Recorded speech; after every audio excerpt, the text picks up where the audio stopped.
आप मेरी बात समझ रहे कि नहीं? जब चर्च शुरू हुई 2007-8 में, 7 में मैं खामरा में आया, 8 में चर्च शुरू हुई, 3 लोग थे चर्च में। मैं ही चाय बनाने वाला था, मैं ही चाय बांटने वाला था, मैं ही दरी बिछाने वाला था, मैं ही दरी उठाने वाला था, मैं ही टेंट मैन था, मैं ही प्रीचर था, मैं ही क्लीनर था, सारा कुछ मैं ही था। हालेलुया।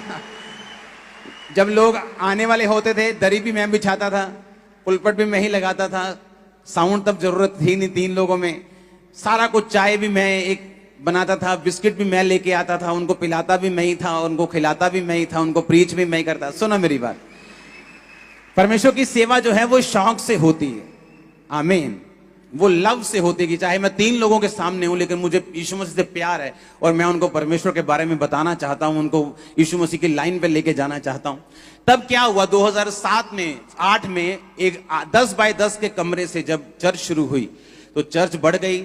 जब 27-28 लोग हो गए, ओवरफ्लो हो गया, बल्ले भी बल्ले, 28 अगर 27 से 3 लोग ज्यादा हो गए तो ओवरफ्लो हो गया। 3 लोग बाहर बैठे जी हॉल के, आज खमरा चर्च ओवरफ्लो था, 3 लोग बाहर थे, ऐसा ओवरफ्लो था तब। सुनो, हालेलुया।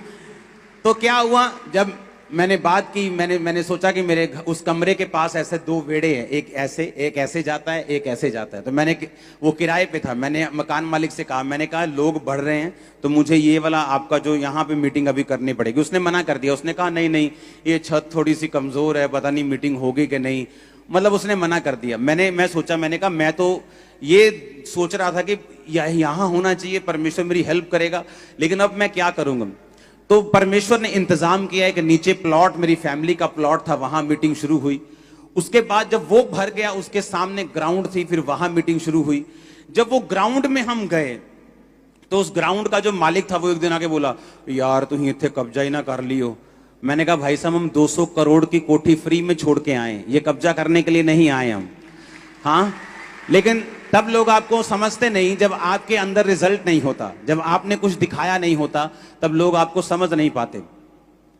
तब मैंने कहा ठीक है, हम ये जगह 1 महीने के अंदर अंदर छोड़ देंगे। हमने जगह फाइंड करनी शुरू की, परमेश्वर कोई रेंट पे जगह हमें दे दे, कोई रेंट पे जगह मिल जाए, बड़ा प्लॉट मिल जाए, 100 मरले 150 मरले का रेंट पे। तो कोई रेंट पे देने के लिए तैयार नहीं था। तो एक डॉक्टर साहब है, उन्होंने अपना प्लॉट हमें ऐसे ही दे दिया कि आप यूज करो। फिर वहां गए, फिर मुझे मालूम था कितनी देर तक कोई प्लॉट, आपको कहीं तो अपनी जगह में जाना ही है, लेकिन कभी भी पैसों का इंतजाम नहीं, इतनी बड़ी चर्च होने के बावजूद भी।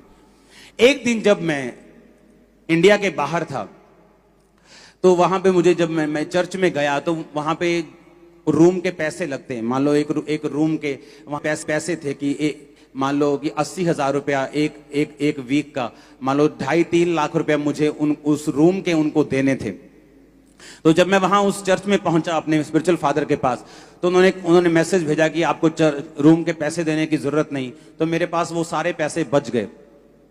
और जब मैं 3 हफ्ते वहां पे रहा और जब मैं आने लगा तो परमेश्वर ने, आप इमेजिन करो, ये नहीं कि पैसे बच गए, अभी फायदा हो गया वापस ले जाएंगे पैसे, नो नो नो। मुझे मालूम था कि परमेश्वर खास मकसद के तहत ऐसा कुछ कर रहा है। जब मैंने, परमेश्वर ने कहा कि जितने डॉलर्स तेरे पास हैं वो सारे बो के जाने। आप इमेजिन करो, मेरी जेब में लाखों रुपए के डॉलर्स थे। और जब मैं वहां फ्लाइट में लागोस से न्यू दिल्ली के लिए चढ़ा हूं, मेरी जेब में $1 भी नहीं था, सिंगल डॉलर। सारे डॉलर्स मैंने बो दिए। सुनो मेरी बात, अब मुझे कितने साल से हम ट्राई कर रहे थे, 2008 की मिनिस्ट्री चल रही थी, 8 निकल गया, 9 निकल गया, 10 निकल गया, 11 निकल गया, 12 में प्रवेश करने वाले थे, अभी तक चर्च के पास जगह नहीं थी। ये नहीं कि हमें चाहिए, बहुत ज्यादा जरूरी चाहिए, इसका मतलब ये नहीं परमेश्वर हमें दे देगा जब तक हम विश्वास के कदम नहीं उठाते। जब मैंने वहां पे एक बड़ा बीज बो दिया और इतना विश्वास के साथ कि परमेश्वर वापसी में अगर कोई काम पड़ गया तो तू जिम्मेवार है, मुझे, मेरी जेब में एक भी पैसा नहीं है, आया तो मैं लाखों रुपए के साथ का, तेरी जिम्मेवारी है। इमेजिन करो, जब मैं वापस आया, परमेश्वर ने इंतजाम बनाए। 2012 के लिए परमेश्वर ने, फर्स्ट टाइम था जब चर्च अपनी जगह में गई थी। उसके बाद जब वो जगह जहां पे ली गई, उसके साथ वाली जगह ली, लेकिन वो साथ वाली जगह झगड़े वाली थी। वो बोलता था मेरी है, जिसको हमने पैसे दिए वो बोलता था मेरी है, ही क्या प्रवासी लेनी नहीं जगह, साढ़े पैसे वापस करो। हमने वो जगह बेच की। 2014 में हम फिर इधर आए जहां आप बैठे हैं। आप मेरी बात समझे कि नहीं?